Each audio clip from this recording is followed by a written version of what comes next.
Bonjour à tous dans le studio des experts et comme chaque semaine on va passer l'actualité en revue avec 2 invités politiques et avec 4 experts et on va parler de mobilité routière et ferroviaire, d'élections, de communautarisme et de rénovation. Pour en parler donc Vanessa Lhuillier, journaliste chez BX1 et au Soir et qui écrit les textes de Voter pour moi, bonjour. Bonjour. Fabrice Grosfilet, éditorialiste à BX1, intervieweur à Bel RTL, bonjour. Bonjour. Priscilla Haddad, inspiratrice du podcast Mon Prisme et comédienne, entre autres, bonjour. Bonjour Jean-Jacques. Et Serge Hersek, communicant, auteur de Ne soyez pas un pigeon de la communication, un manuel d'autodéfense qui est paru à la boîte à Pandore, on en parlera tout à l'heure. Bonjour. Bonjour. Alors, plus que 7 fois dormir, à peu près, et nous irons voter 3 fois. En attendant, le communautarisme est revenu au galop cette semaine, sur le devant de la scène, avec un tract. Tract jugé inopportun par la direction écolo, racoleur par les autres. La parole est à la défense. Un de ses concepteurs de l'objet du délit, un de ses concepteurs à la parole, c'est Ahmed Moussine. Depuis quelque temps, lorsqu'on rencontrait des gens de manière assez régulière, ils nous disaient « Oui, mais écolo est contre l'abattage, écolo veut interdire le foulard ». On sentait bien une campagne de fake news. C'était une initiative, une réaction à ces fake news. On a rapidement fait ce tract. Et je dois l'avouer, on ne l'a pas fait en concertation avec notre régional. Chez Écolo, on travaille de concert. On se concerte, on ne prend pas d'initiative individuelle. Et il est vrai que, vu l'urgence, on a été trop vite, on ne s'est pas concerté et il est légitime à ce moment-là que nos instances nous rappellent à l'ordre et nous disent de ne plus distribuer ce tract. Mais pas sur le contenu. Le contenu est juste. Donc le tract est faux, mais le contenu est juste. Alors, Vanessa Lhuillier. Le contenu, ça a été difficile déjà de le vérifier parce que trouver le programme d'écolo, les 800 pages, ça n'a pas été si évident que ça. Et notamment sur certains points, notamment sur l'abattage sans étourdissement, c'est pas inscrit en fait noir sur blanc dans leur programme. Enfin, il faut vraiment beaucoup chercher. Donc c'est un petit peu particulier de dire effectivement que sur le fond, ils sont d'accord. Et puis on voit quand même qu'il y a des différences aussi entre la partie bruxelloise d'écolo et la partie wallonne, où on n'est pas aussi tout à fait d'accord sur ce qu'il faut faire et aussi bien par rapport à l'abattage ou par rapport au port du foulard, ça reste quand même un peu flou. Et puis ensuite, au niveau de la communication, là on peut dire quand même qu'écolo, on peut s'attendre en tout cas à ce que deux personnalités politiques que sont Ahmed Moussine et Zoé Genot, qui ne sont pas des débutants.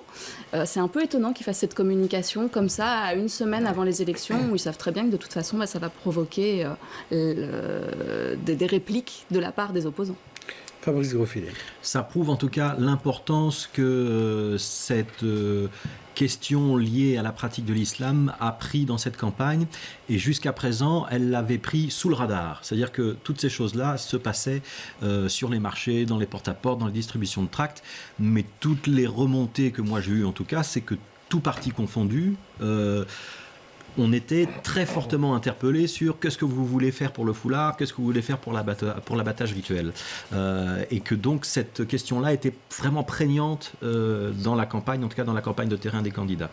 Alors c'est inopportun. Pour répondre à votre première question, tout est exact dans le tract.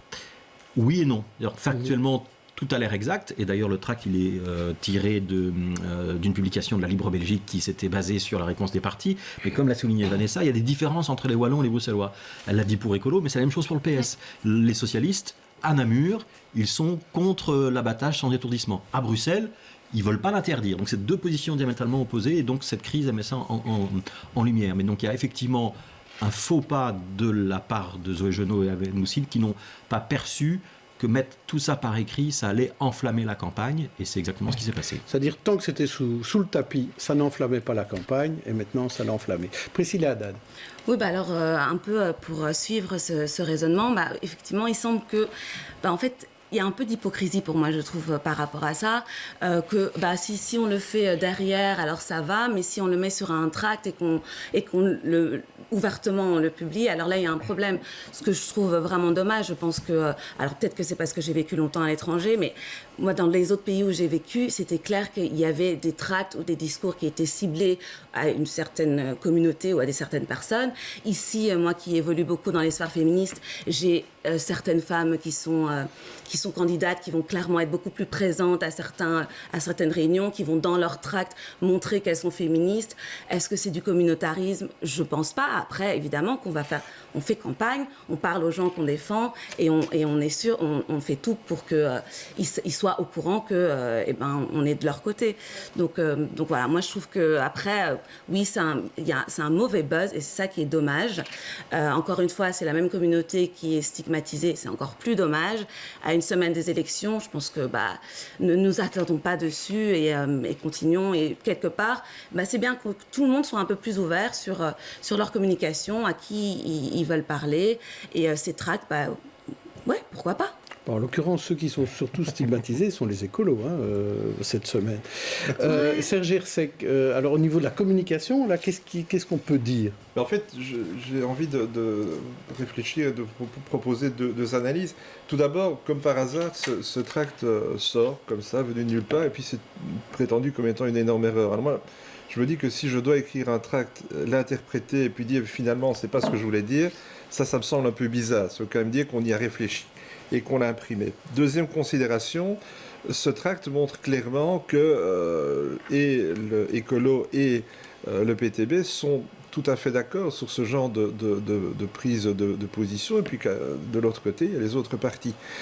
Et de nouveau, en termes de stratégie, on peut observer, d'autres sondages évidemment vont sortir, mais que pour l'instant, ceux qui ont la plus grande progression, en tout cas à Bruxelles, ce sont les écolos et le PTB. N'y a-t-il pas là derrière une volonté stratégique de profiter de cette vague, de surfer sur cette vague? Je pense que la question doit être posée. Et d'ailleurs, on le voit dans la réaction de Paul Magnette. Paul Magnette, lui, il dit, mais écoutez, oui, c'est vrai, ça a été dit, mais en fait, ils ont réagi très très vite, et puis parlons d'autre chose. Là aussi, on voit la volonté de Paul Magnette, du PS, de se dire, tiens, moi j'ai envie de me rapprocher des colos, à un autre niveau, bien évidemment. Donc on est en train de voir des positionnements stratégiques qui sont là, mais personnellement, ne soyons pas dupes, c'est pas nécessairement du hasard, ce tract. Fabrice Grosfilet, vous vouliez ajouter quelque chose? Moi, je pense qu'il y a quelque chose qu'on n'a pas beaucoup souligné jusqu'à présent dans les analyses, mais ce qui a fait aussi très très mal, et ce qui a fait que c'est parti de manière aussi forte, c'est le côté analyse comparative. Et là, on se retrouve avec un tract qui met les logos de vos concurrents et qui dit eux ils font ça, eux ils font ça. Et ça, je pense qu'on n'a non plus pas tout à fait l'habitude et que ça a fait très très mal à d'autres partis et que c'est pour ça qu'il y a eu aussi des réactions aussi virulentes. Maintenant, je répète ce que j'ai dit tout à l'heure, et là je suis en désaccord sans doute avec Priscilla, la difficulté qu'il y a avec ce tract, mais c'est vrai que ça existe dans plein de domaines, mais c'est que ça donne l'impression qu'on ne s'adresse à cette communauté musulmane que pour parler de la gestion du culte musulman. Et ça, c'est la définition du communautarisme. Et le vrai enjeu de l'intégration à Bruxelles, j'aime pas le mot intégration, mais c'est pour me faire comprendre, le vrai enjeu, c'est d'être capable d'amener à la politique des gens en leur parlant de projets politiques et pas uniquement de ce qui concerne leur religion. Ça, je trouve que c'est fondamental. Alors, on va pas ouvrir le débat entre vous, on va écouter nos invités politiques là-dessus. Il négociera en 2014 à la hauteur de la table.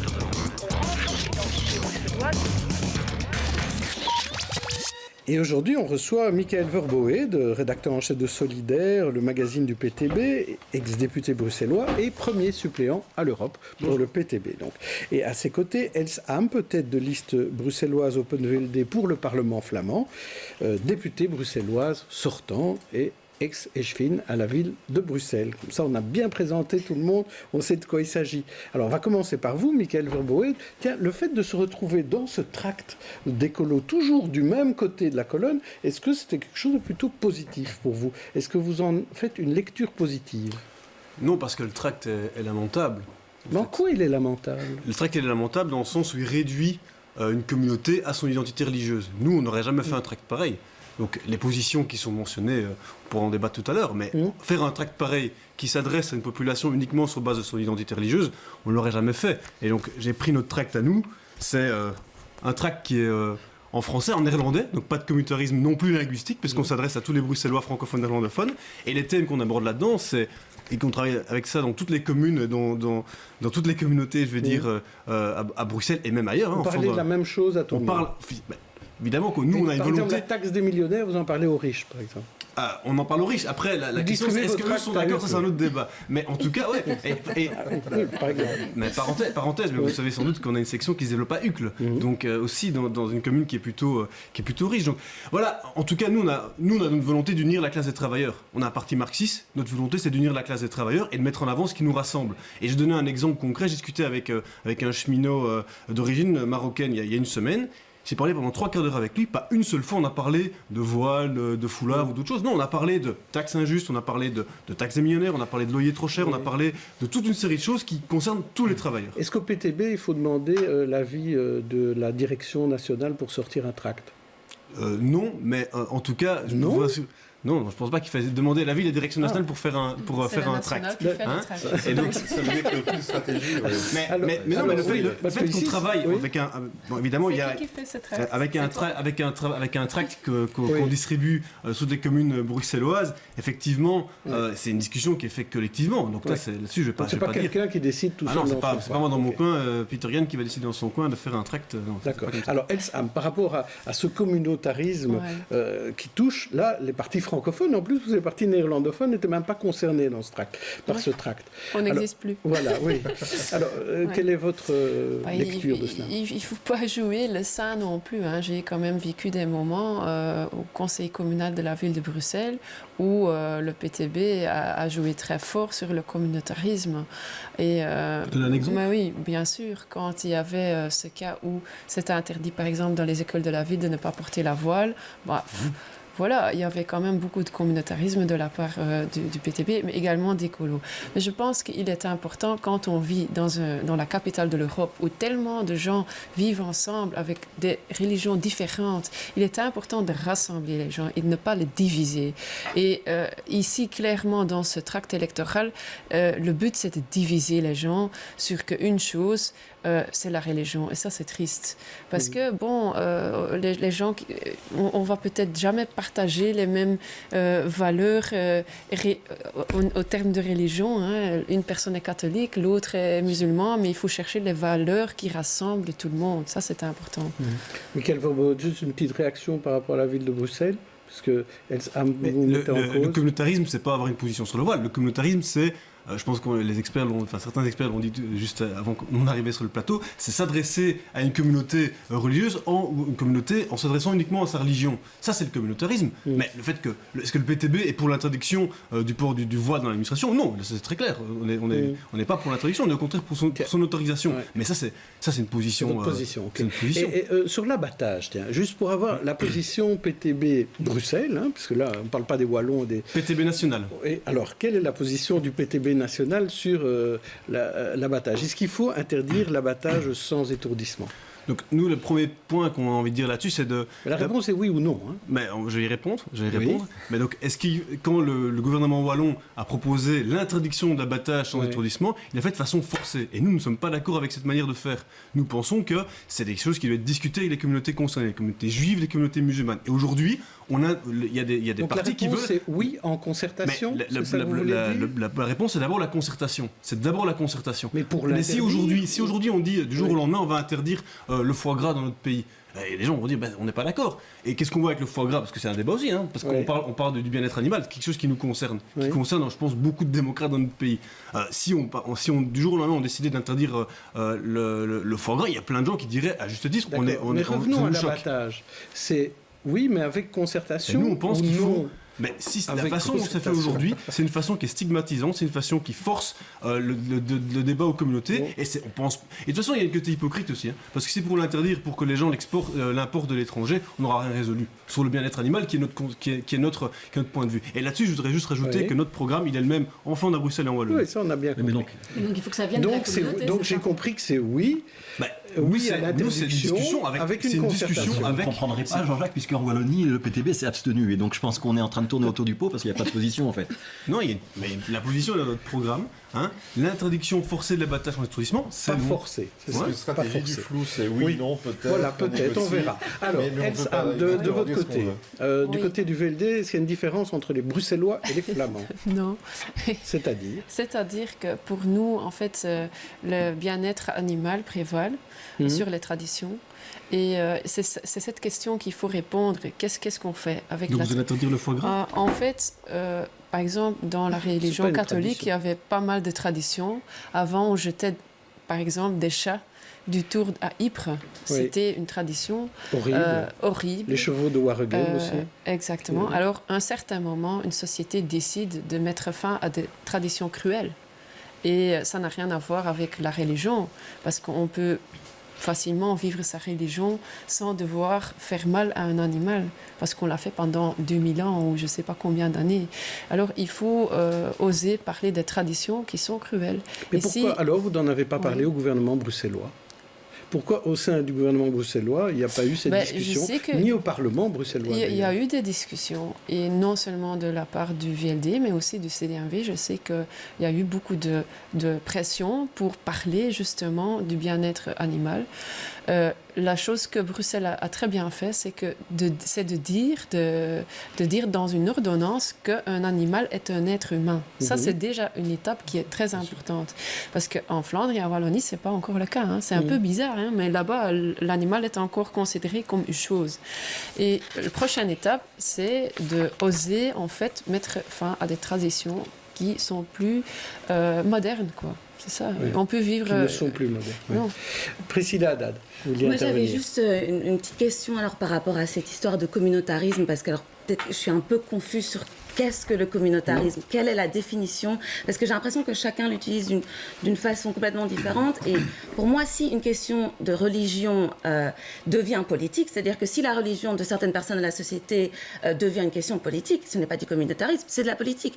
Donc je sais pas, j'ai l'impression que c'est toujours un peu la même chose pour certaines personnes, une certaine communauté. Alors c'est toujours des communautés minoritaires, parce que n'oublions pas que la plus grosse communauté en Belgique est une communauté judéo-chrétienne blanche, et de cette communauté-là, on n'en parle jamais, on ne parle jamais de ces questions de communautarisme là. Et par contre, quand ça arrive, oui, à l'islam et à d'autres religions minoritaires, là, tout d'un coup, ça devient du communautarisme. Et là, je suis un peu perplexe. Si on a un tract comme celui-là qui parle de la religion, c'est une question politique pour ces personnes-là.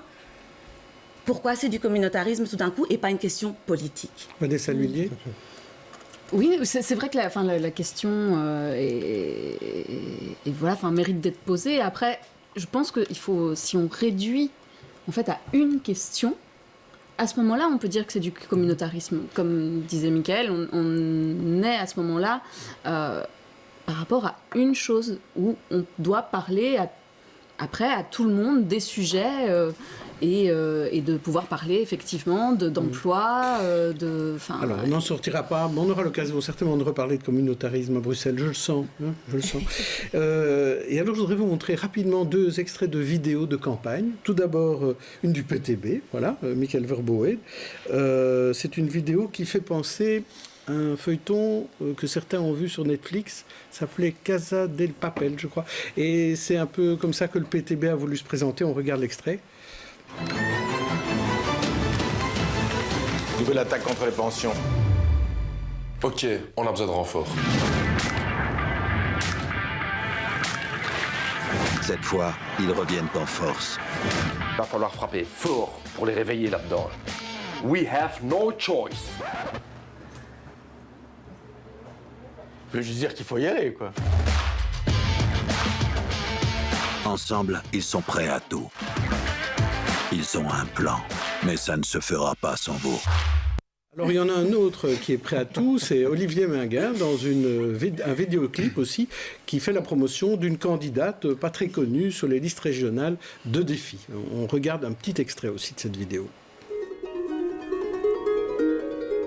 Bonjour à toutes et à tous. Si vous voyez cette jeune femme monter ce beau cheval qui a la gentillesse de la porter sur son dos, c'est qu'elle aime les animaux, les chevaux, les chats, les chiens, les oiseaux, tous ceux qui nous tiennent compagnie fidèlement, sans jamais exiger quoi que ce soit de nous. Et si elle se lance en politique, c'est surtout pour défendre la cause de la protection animale. Elle s'appelle Ariane de Lobkowitz. Elle est candidate au Parlement de la région de Bruxelles-Capitale. Vous avez vu ces deux vidéos dans des styles différents, mais on voit que la campagne passe beaucoup sur les réseaux sociaux et notamment via ces petites vidéos. Donc un avis de communicant. Dans le PTB, c'est marxisme great again, hein, c'est un peu ça. Mais de nouveau, c'est marxisme Hollywood, moi, je dirais. Oui, en fait, voilà, on est très, très dans le cinéma, mais c'est ce festival de Cannes, donc peut-être va-t-il pu présenter leur clip là-bas. Non, mais pour être sérieux, c'est un clip un peu verre d'eau. C'est inodore, insipide, incolore. Il y a cet habillage effectivement qui est scénarisé, mais derrière, so what? Pour continuer dans cette partition à la fois francophone et anglophone. Et puis dans l'autre, bah là, on est plutôt dans le monde des bisounours. C'est un univers très, très sympa, très, très zen. Voilà. J'ai envie de dire, il manque le poisson rouge, on l'a peut-être oublié dans le clip. Mais de nouveau, qu'est-ce que ça signifie vraiment? On a envie de nous attirer en dehors des vrais enjeux politiques, en dehors de... Par l'image, finalement. Simplement par l'image. Fabrice Grosfilet, rapidement. Il y a un clip qui est effectivement tellement kitsch et dont le style est tellement empoulé qu'on se demande s'il y a eu un conseiller en communication qui l'a visionné avant qu'il soit mis en ligne. C'est pas sûr que le président de parti ait accepté. Oui. mais par contre, moi je voudrais revenir juste un instant sur le clip du PTB. C'est pas dans l'extrait que vous avez montré, mais là, bon, ce clip, moi je trouve qu'il est plutôt très bien fait. D'ailleurs, je pense qu'il marche très bien et il joue avec les codes. Il y a de l'humour, c'est même bien joué. Voilà. Mais par contre, moi, il y a quelque chose qui me dérange. C'est quand on dit au Parlement, de toute façon, ils dorment tous là-dedans. Je trouve que quand on est candidat à une élection parlementaire, on n'a pas le droit de verser dans le populisme et de dévaloriser la fonction du Parlement. Ou alors, il ne faut pas y aller. Voilà. Vanessa Lullier. Il manque quand même un clip aussi, c'est ce clip du CDH. Oui, mais c'est le CDH du Brabant Wallon. Magnifique. Et ici, on est la télévision bruxelloise. Mais voilà, on ne peut pas parler de c'était aussi grandiose quand même avec une autre catastrophe de communication puisque les femmes étaient considérées comme des animaux. Oui. Mais oui, on voit, de toute façon, les réseaux sociaux prennent de plus en plus d'importance et le poids de l'image. Et je suis d'accord avec Fabrice, le clip du PTB est bien fait et il y a un message politique dedans. Parce que là, on ne le voit pas en entier, mais quand on regarde l'ensemble, il y a quand même quelque chose qui passe. Ils vont prendre les parlements, c'est ça l'idée. Voilà. Hein. C'est au lieu de prendre la monnaie nationale, ils vont prendre les parlements. Voilà. C'est pas mal, mais en tant que comédienne, donc la seule professionnelle, quand même, jouer c'est un métier. Et donc oui, c'était pas mal joué, l'intention est pas... c'est bien monté. C'est vrai que pour le deuxième clip, par contre, voilà, parfois faire appel à des professionnels, c'est pas mal aussi. On est dans un vrai système de communication. En fait, il ne s'agit pas de parler du fond, c'est la forme qui prévaut. Et donc là, on est simplement dans la séduction. Et comme Fabrice le disait, il y a un spot qui séduit, l'autre pas. Mais derrière, il y a finalement... Peut-être qui séduit chacun dans il y a quand même du fond dans le programme 10 secondes, hein, parce qu'on a déjà fait beaucoup de... On parlait de communautarisme juste avant. Et qu'est-ce qu'on voit dans le clip? On vient sur une nouvelle attaque sur les pensions. Et c'est en plein dans l'actualité, puisque cette semaine-ci, Bardot Weber a dit qu'il fallait travailler plus longtemps. Et là-dessus, on n'est pas d'accord avec ça. Alors si ça, c'est pas du fond, il n'y a pas de souci. Pour ça, on ne peut pas faire ça dans un clip d'une minute. C'est bien pour ça que vous n'en parlez pas dans ce clip. C'est pas vrai, c'est dans notre programme. 10 secondes de réaction par rapport à ces clips. Est-ce que vous feriez ce genre de choses-là? Oui, moi j'ai déjà fait 13 clips. Vous avez fait pire ou pas? Je sais pas, à vous de juger. Mais en fait, c'est plus sur le fond, mes clips. Par exemple, j'ai fait un clip sur le métro, que je trouve qu'on pourrait créer le métro à Flagey. Et en fait, si on creuse, juste de creuser, ça prend 5 mois. Donc on peut faire ça rapidement, c'est ça que vous voulez dire. Ok, on va passer à notre deuxième thème, quand même, on va parler que de la campagne électorale. Soutenir les engagements à la COP21, c'est important pour la région bruxelloise. Pour cela, il faut améliorer notamment l'isolation de nos bâtiments. À 10 jours des élections, le gouvernement a dégainé un plan qui effraie certains propriétaires. Reportage Camille Tanquin et Nicolas Skenartz. Rénover sa façade, isoler ses murs ou encore changer sa chaudière. Des travaux bientôt obligatoires pour les propriétaires en vue du plan rénovation bruxellois, car sur les 573 000 logements dans la capitale, 85% ont été construits avant 1960, 30% des bâtiments ne sont pas isolés du tout. Pour la région, il est temps d'agir. La région de Bruxelles-Capitale s'est inscrite dans les accords de Paris avec des objectifs à 2050 de réduction par 4 ou par 5 de ses émissions de gaz à effet de serre. À Bruxelles, si on veut concrétiser une ambition pareille, c'est sur le bâtiment qu'on doit agir. Et cela passe par rénover les logements. Concrètement, chaque propriétaire devra obligatoirement réaliser un certificat PEB pour 2025. L'objectif est d'arriver au niveau C+. Pour ce faire, le certificat définit 5 mesures à mettre en œuvre d'ici 2050. Mais attention, une tous les 5 ans maximum. Le certificateur va établir un constat sur la qualité énergétique du bien. Il établira les objectifs que ce bien peut atteindre à long terme, à l'horizon 2050, et les actions à mettre en œuvre pour y arriver. Et les priorités, c'est l'isolation de sa toiture, l'isolation de ses façades, le placement de double vitrage, la chaudière et en général alors, pour terminer, l'isolation des caves. Au total, cela devrait coûter en moyenne 40 000 € pour chaque propriétaire. Des subsides seront débloqués par la région, mais pas seulement. C'est aussi tout le travail sur la mobilisation de revenus qui nous viennent notamment à travers les accords climat intra-belges. On sait qu'en 2016, on a pu obtenir 80 millions d'euros de ce fameux produit de l'accord climat. Dans les années à venir, il faut investir ces fonds sur la rénovation du bâti et donc aider les propriétaires à faire leurs travaux. Des sanctions seront appliquées si les propriétaires ne respectent pas leurs objectifs. Ce sera au prochain gouvernement de les définir. Priscilla, on va enfin isoler nos bâtiments. Hein. Enfin. Non, mais moi, je suis très contente. Ah oui, évidemment, ça va faire polémique. Et beaucoup de gens vont être pas contents. Les propriétaires, ça coûte cher, surtout pour certains. Donc, je pense que ce sera très important de faire attention. Ça, c'est pour le prochain gouvernement, de évidemment aider à cette transition. Les personnes qui peuvent pas le faire, mais je ne peux que m'en réjouir qu'on applique enfin ça. 2025. On a encore le temps, donc je pense que c'est tout à fait faisable. Maintenant, il faudra qu'on s'y tienne et surtout, pour pas qu'on ait encore un backlash, que les personnes qui peuvent pas le faire soient aidées et qu'il y ait des subsides mis en place. Alors, c'est pour le prochain gouvernement, ce sera le boulot du prochain gouvernement de s'occuper de ça. C'est une bonne idée d'en parler 10 jours avant les élections ? C'est une bonne idée de créer un plan d'isolation. Ça, c'est très important pour les Bruxellois.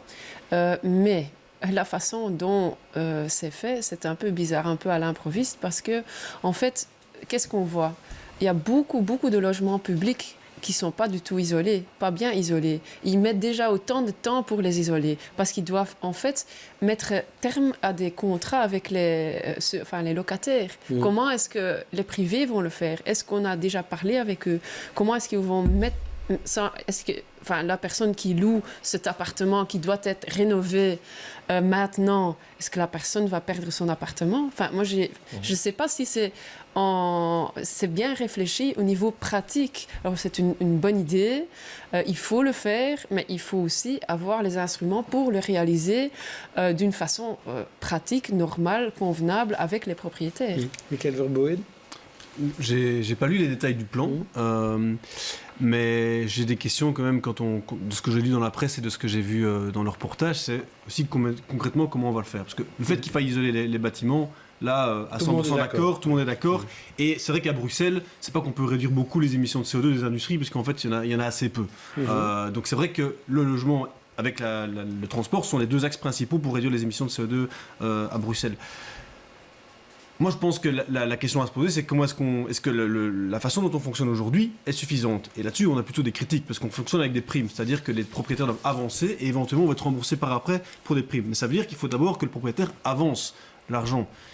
Et ça pose un problème, et on voit que les primes sont surtout destinées, ceux qui les utilisent sont surtout des gens qui ont déjà les moyens au départ. Qui ont déjà les moyens au départ parce qu'ils savent avancer.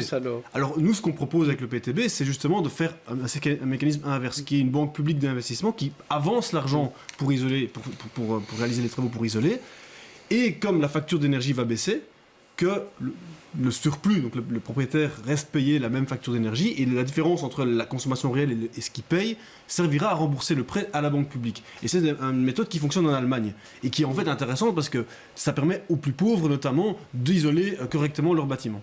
Et sur l'aspect pratique entre locataires et propriétaires... Oui, mais je rejoins les mêmes questions, en fait, je rejoins les mêmes questions.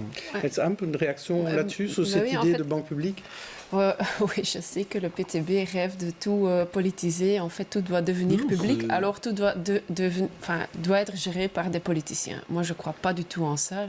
Je pense qu'il y a des experts dans différents secteurs. Et voilà, de plus qu'on met des politiciens, ça ne marche pas mieux. Alors, la première chose à faire maintenant, dans le logement public, c'est d'isoler les logements publics. que le public montre l'exemple. Est-ce qu'il ne faut pas faire les deux en même temps? Bien sûr, mais qu'il montre l'exemple, qu'il montre que c'est possible aussi. Parce qu'ils ne sont déjà pas prêts à isoler tout leur bien public et demandent déjà aux propriétaires de faire quelque chose qui n'est pas possible pour le public. C'est bizarre, ça. Vanessa Lullier? Mais surtout, il va y avoir un problème au niveau des accords parce que là, pour l'instant, ce qu'a dit en tout cas Céline Fremaud, c'était simplement un accord de principe sur le fait, OK, il faut rénover les bâtiments. Et ça, effectivement, on est tous d'accord. Maintenant, comme il n'y a pas des PEB pour l'instant qui ont été faits pour tous les bâtiments, en fait, on ne connaît pas réellement aussi le niveau de consommation. 30% de logements qui ne sont pas du tout isolés, c'est une estimation. On ne sait pas. Il y a des gens, il y a des biens qui n'ont jamais eu de PEB. Donc ça, c'est bien de pouvoir faire un cadastre, effectivement, pour 2025, pour savoir où on va.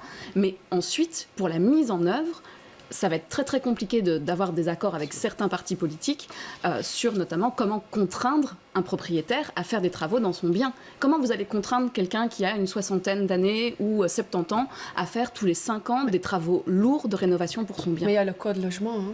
En fait, si on regarde le code logement, on pourrait être mais l'isolation n'est pas dans le code du logement. Oui, mais on pourrait l'intégrer et puis faire des contrôles. Mais maintenant, il n'y a pas de contrôles qui sont exécutés.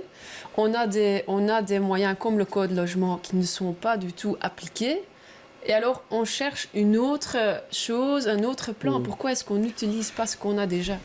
Très bien, on va passer maintenant à nos têtes d'affiche, c'est-à-dire des personnalités qui ont marqué la semaine. Et je vais vous demander à chacun d'en choisir une des 4 que je vous proposerai. On commence avec vous, Michael Verboed. Je vous propose tout d'abord Bram de Rock, chercheur ULB, distingué par le prix Francky. Angèle, qui a ouvert le Festival de Cannes avec une chanson d'un film d'Agnès Varda. Alex Vizorek, qui a présenté La Nuit des Molières, ou encore le top chef Jean-Philippe Watteigne qui a ouvert un restaurant Place Jourdan cette semaine. Alors qui choisissez-vous? Le scientifique Bram de Rock, la chanteuse Angèle, l'humoriste Alex Vizorek ou le cuisinier Jean-Philippe Watteigne? J'ai envie de prendre Alex Vizorek parce qu'il me fait rire et que même en campagne électorale un peu tendue, ça fait du bien de rire un peu. Donc, voilà. C'est vrai qu'il était très drôle aux Molières, même si peu de gens l'ont vu. Mais c'était une belle soirée. C'était un bon choix. Alors, Elsa, je vous en propose 4 autres. Tout d'abord, Vincent Kompany, champion d'Angleterre avec son club Manchester City. Mark Wilmot, nouvel entraîneur d'équipe de l'Iran. L'actrice Doris Day, décédée à l'âge de 97 ans. Ou alors le Brexiteur anglais Nigel Farage, en tête des sondages. Alors, qui allez-vous choisir entre Vincent, Mark, Doris ou Nigel? Vincent Kompany. Ah oui. Le footballeur. Le footballeur. Oui, et pourquoi? Il est aussi ambassadeur de la Belgique. Oui. C'est comme... et de Bruxelles également. Et de Bruxelles, oui. Ouais, donc, comme Alex Vizorek, un peu les deux. Ouais. Oui, c'est vrai, il est ambassadeur en France. Oui, voilà. Et alors, 5 infos qui ont marqué la semaine. Je vais vous demander un peu ce qui vous a plu ou ce qui vous a déplu. Tout d'abord, les 20 km qui demain fêteront leurs 40 ans. Testachat qui tacle l'homéopathie en disant que ce ne sont pas des médicaments. L'Eurovision à Tel Aviv sans Belges. La Pride avec des chars politiques. Ou l'Alabama qui condamne l'avortement. Alors, Else Amp, vous qui pouvez choisir une de ces infos, qu'est-ce qui vous plaît ou vous déplaît? Le dernier, surtout. Hein, l'avortement condamné par l'Alabama à partir de 6 semaines, en fait, même si c'est un cas de viol, hein, par exemple. Donc c'est très, très grave pour les femmes. On retourne à l'arrière. C'est grave ce qui se passe. Et c'est sans doute peut-être un signe d'un durcissement sur l'avortement dans tous les États-Unis. Et que dans certains pays, on devient de nouveau plus conservateur et que les gens ne peuvent pas choisir pour eux, mais que l'État va choisir pour eux. Ça, je trouve un vrai problème. On a des libertés et ici, on essaye de limiter les libertés de la personne. Ça ne va pas. Alors, parmi ces infos-là, laquelle voulez-vous commenter, Michael? Je vais prendre la même, donc je ne vais pas répéter, mais du coup, j'en prends une autre, les 20 km, parce que je vais aller courir. Donc, très bien. Eh bien, une info pour vous. BX1 sera en direct pendant les 20 km, donc on pourrait nous faire un coucou. Voilà. Objectif 1h30, on va essayer. Quand même, je voudrais vous poser une question sur la Pride, parce qu'à la Pride, il y a des chars politiques, mais il y a un parti qui n'a pas de char, c'est le PTB. Pourtant, on y est présent. Donc, oui, alors pourquoi pas de char? Parce que c'est une question d'investissement ou de budget? Non, parce qu'on a une organisation... donc vous savez que le PTB a beaucoup d'organisations. On a un parti de membres actifs et donc une organisation qui s'appelle Mix, qui elle a bien un char. Et donc, donc l'info, c'est pas le PTB, mais c'est Mix qui est l'organisation LGBTQI du PTB qui serait bien présent. Donc vous êtes présent, mais on sera évidemment présent. De vos organisations. Tout à fait. Alors on aurait pu aussi parler des aiguilleurs du ciel qui font grève, du test ADN du roi ou de l'évacuation de la gare du Nord. Mais enfin bon, on ne peut pas parler de tout. Alors autre décision du gouvernement bruxellois ces derniers jours, c'est d'avancer sur l'avenir du boulevard urbain de l'E411, notamment en détruisant le viaduc Herman de Brou. Reportage Katharina Le Thor et Nicolas Skenhardt. Un tram, un métro, des voitures et un viaduc. Viaduc, ça fait longtemps qu'il est là, non? Dans le temps, ils ont tout fait pour un peu améliorer la circulation. Et maintenant, ils veulent tout enlever. Je ne sais pas comment ils vont faire. C'est le gouvernement bruxellois qui s'est prononcé ce jeudi matin en faveur de la démolition du viaduc Herman de Brou.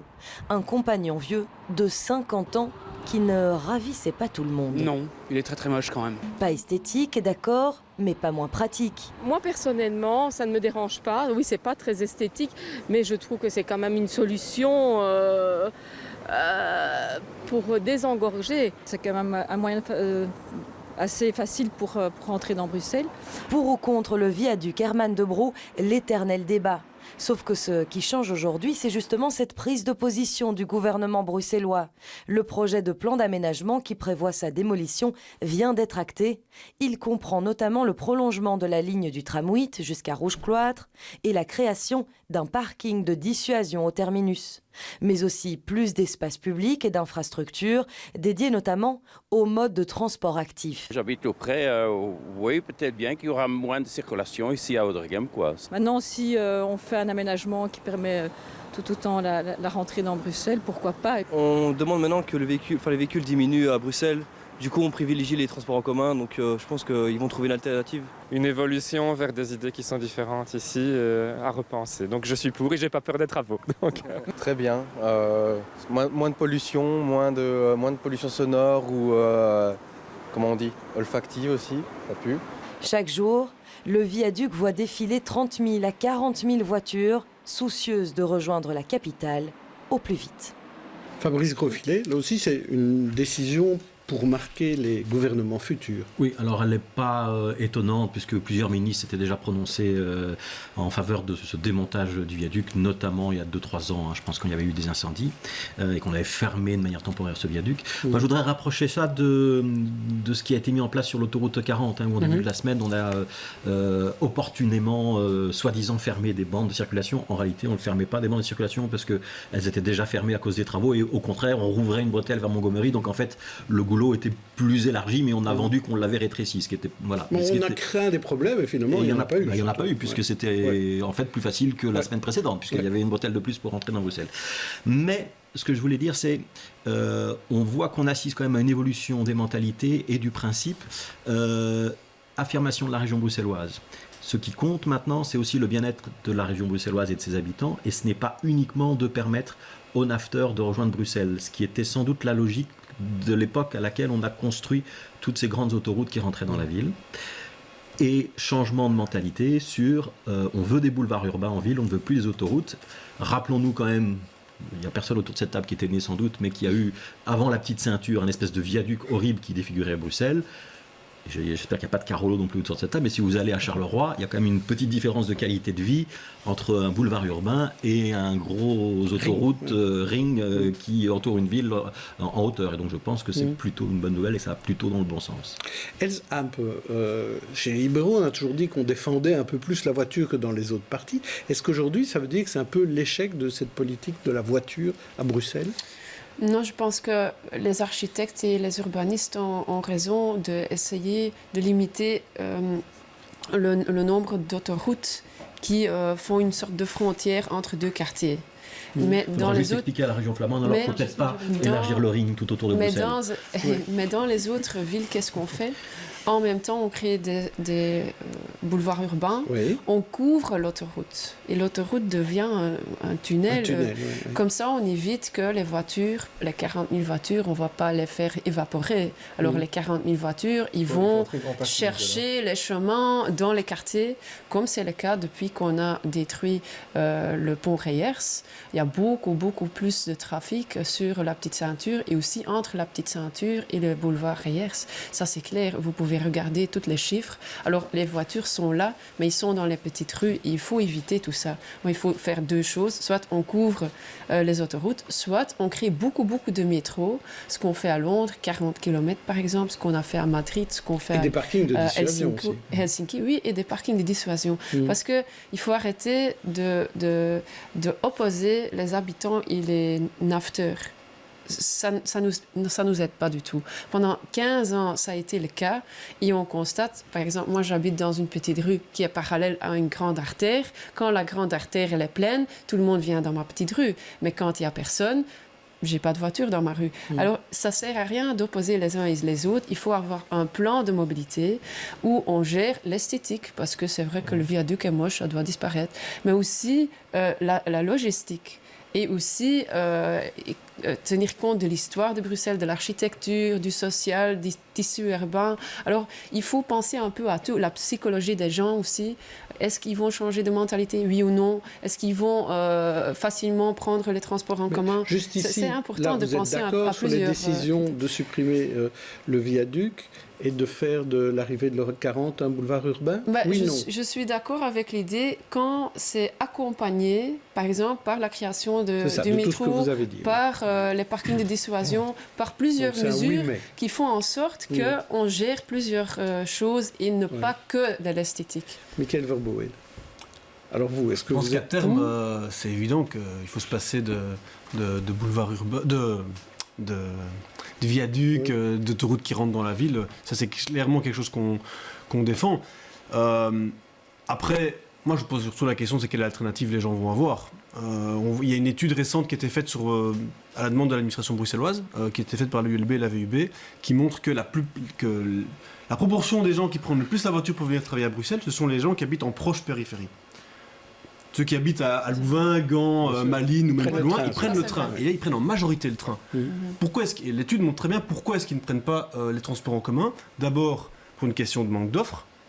Deuxièmement, pour une question de tarifs, parce que souvent les gens doivent prendre 2 voire 3 abonnements, donc éventuellement c'est plus compliqué. Et sur la question de la coordination entre les différents niveaux de pouvoir.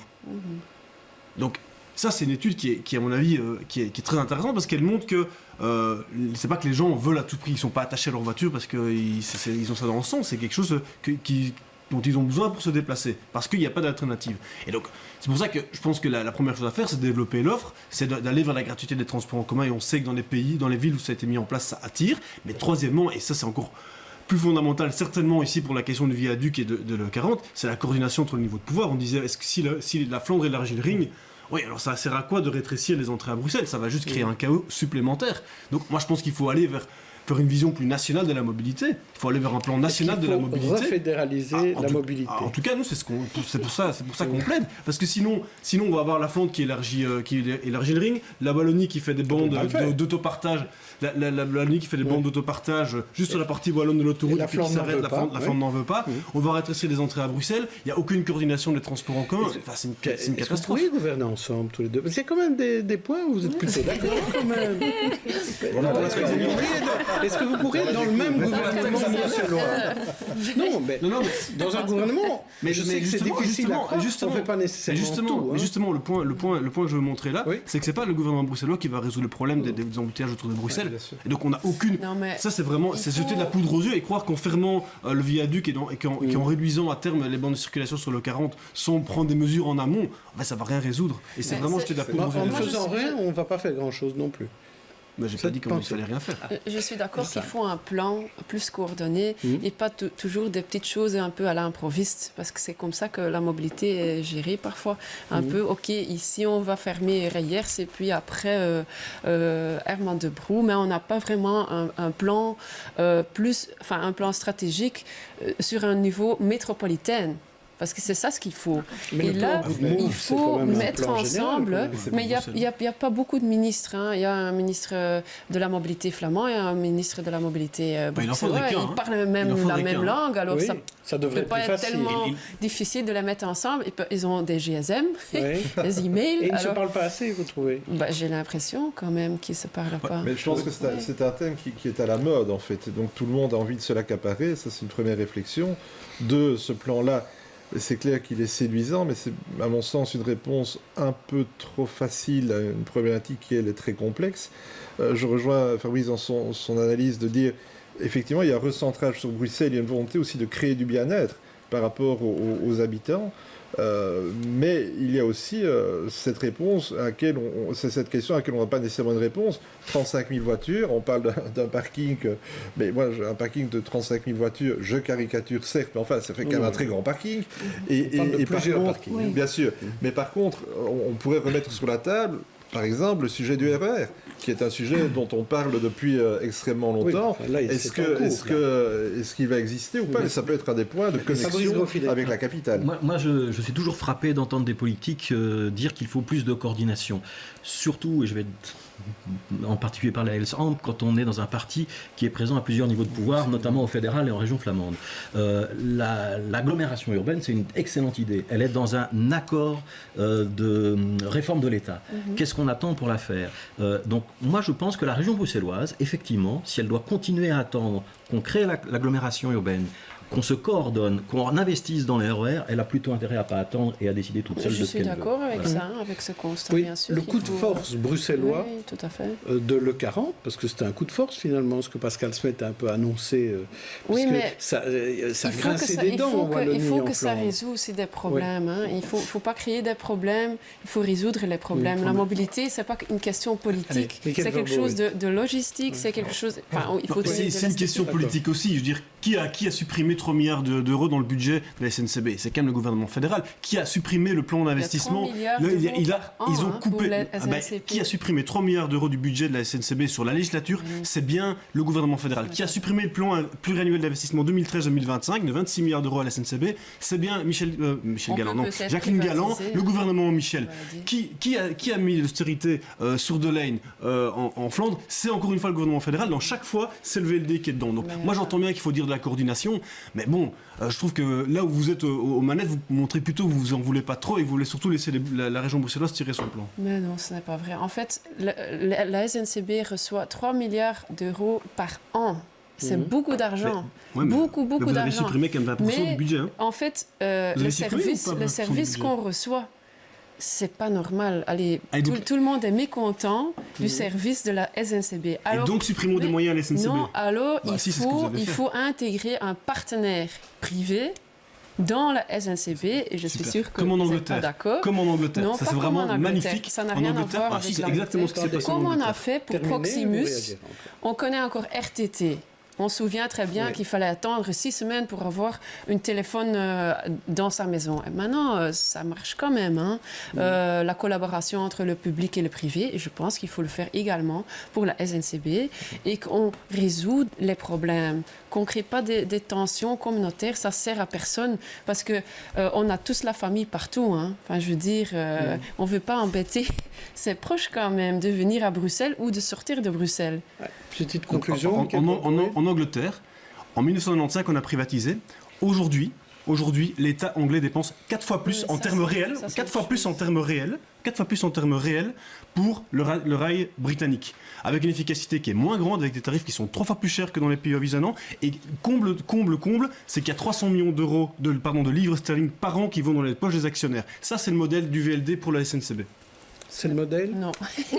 Ok, Vanessa Lullier, vous vouliez terminer ce chapitre avec un mot de conclusion, peut-être? Ce que je voulais dire, justement, c'est que c'est bien que la région bruxelloise se prenne un petit peu en main et dise maintenant on arrête et voilà, tant pis, même s'il n'y a pas pour l'instant d'autres solutions. Peut-être que justement, créer un chaos à un moment donné, ça fera bouger la Flandre, qui créera des parkings de dissuasion aussi pour les naphtas. Eh bien, on verra. Suspense après le 26 mai. On va passer à présent à nos coups de cœur. Et on commence par celui de Vanessa Lullier. Ça s'appelle le MIB, Made in Brussels. Kezako Wadesda. C'est une scène ouverte d'humoristes. Alors, c'est l'occasion de découvrir des jeunes artistes. Ça se passe le lundi. Donc là, vous pouvez y aller ce lundi. C'est la dernière de la saison. Ça reprendra en septembre. Et voilà, à chaque fois, vous avez 6 humoristes différents qui viennent, qui vous font rire. Et ça se passe au Théâtro, à Watermal-Boisfort. Et alors, vous vouliez nous parler, Fabrice Grosfilet, de Wilfried. Oui, Wilfried, donc magazine politique, c'est le dernier numéro qui vient de sortir, avec une couverture un peu étonnante, ça s'appelle ABC pour Anvers, Bruxelles, Charleroi. Et peut-être un choix un petit peu téméraire de faire représenter la région bruxelloise par le visage de Zaka Katabi. Ce qui est intéressant dans l'article, c'est que ça part en fait du poids économique, industriel de effectivement Anvers et Charleroi qui ont structuré ce pays, et du canal qui a relié les deux en passant par Bruxelles. Et l'idée de Wilfried, c'est de se dire peut-être que pour sortir des blocages, on a 2 hommes forts, un à Anvers et un potentiellement à Charleroi, et peut-être qu'il faudra qu'émerge une personnalité à Bruxelles pour débloquer les nœuds politiques de ce pays. Mais où est Raoul Edebeau là-dedans, hein? Alors, Maggie de Bloch, où sont-ils? Il manque Liège, c'est une théorie intellectuelle, on peut la discuter. C'est une théorie, effectivement. Priscilla Haddad, d'autres théories de tolérance au travers de cette exposition contre le racisme. Exactement, oui, c'est une exposition de portraits qui aura lieu au Mont des Arts la semaine prochaine, donc du 24 au 26 mai. Ça a été organisé par le collectif 50 Shades of Racism, qui a été créé par Gaël Van Rosen après avoir été victime d'une agression raciste au Knockout l'année dernière. Et alors, ce qui est génial avec cette expo, c'est que c'est le grand JR, qui est un artiste français, mais qui expose dans le monde entier, qui va imprimer donc les portraits de 200 personnes, dont moi, sur le Mont des Arts, comme il avait fait là récemment au Louvre. C'est lui qui a créé cette illusion incroyable pour, je sais plus, les 30 ans, je pense, de la pyramide. Mais donc voilà, ça va être une très belle exposition. Le vernissage est le 24.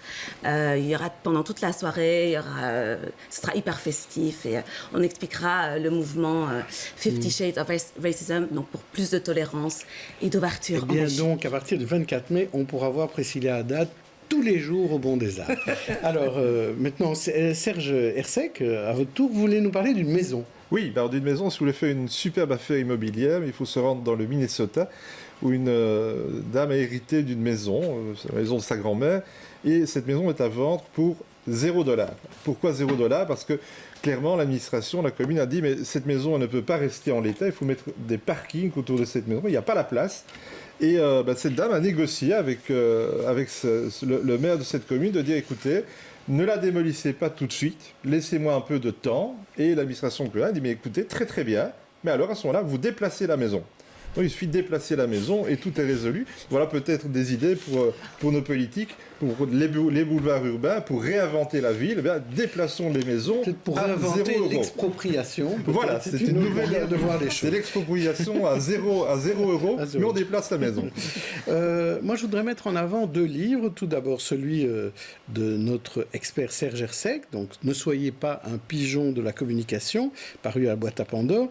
C'est l'actualité finalement des dernières années ou des derniers mois, passé au crible de la communication ou du polémiste que vous étiez, Serge Hersek, sur Bel RTL. Et puis je voudrais parler d'un autre livre, spécialement pour Michael Verboed. Voilà, il est très lourd et il tient droit, et vous le découvrez. Ça s'appelle El Comandante Yankee. C'est dessiné et écrit par Gianni Jacoupi, c'est paru chez Dupuis. Et en fait, c'est la biographie de William Morgan, un Américain qui est venu aider les révolutionnaires cubains à se débarrasser du dictateur Batista. Et ce William Morgan était en fait une espèce de rival médiatique de Che Guevara à l'époque. Il était l'allié de Fidel Castro, mais il a disparu dans les oubliettes de l'histoire, on n'en parle plus, et Gianni Jacoupi a retrouvé plein de documents, a retrouvé des gens qui ont combattu à ses côtés, et il raconte son histoire. C'est une belle histoire, certainement, que Michael Verboed aura plaisir à lire. Et nous aussi d'ailleurs, pas lui tout seul. Vous me le ferez? Non, je ne vous l'offre pas, parce que je veux d'abord le lire à mon aise. Voilà. Mais en tout cas, je vous donnerai toutes les coordonnées. Avec plaisir. Voilà.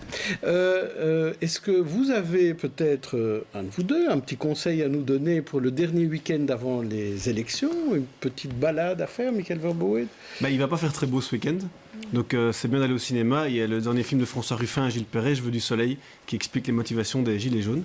Et je l'ai vu en avant-première et c'est absolument splendide et ça va vous retourner le cœur. Et vous, Elsamp, un conseil pour nos téléspectateurs? Tout le monde est bienvenu sur mon barbecue le dimanche. Oui, ça c'est purement électoral. C'est comme si vous me montriez votre dépliant du parti. Donc, j'espère qu'il y aura un peu de soleil, que tout le monde peut se promener à Bruxelles. On a beaucoup de parcs alors. Il faut en profiter. Voilà. Mais peut-être le parc Sobieski, ça c'est à découvrir quand même. Parc Sobieski. Il y en a encore beaucoup qui ne connaissent pas. C'est dans le nord de Bruxelles. Tout à fait, à Laken. Merci à tous, invités et chroniqueurs. On se retrouve le week-end prochain pour une émission sans invité politique. C'est à cause évidemment de la campagne électorale, la veille des élections. Lundi, je recevrai Mathilde Elbakri du PTB dans l'interview et la caravane de BX1 sera à l'ULB où on parlera enseignement. Bonne fin de week-end à tous.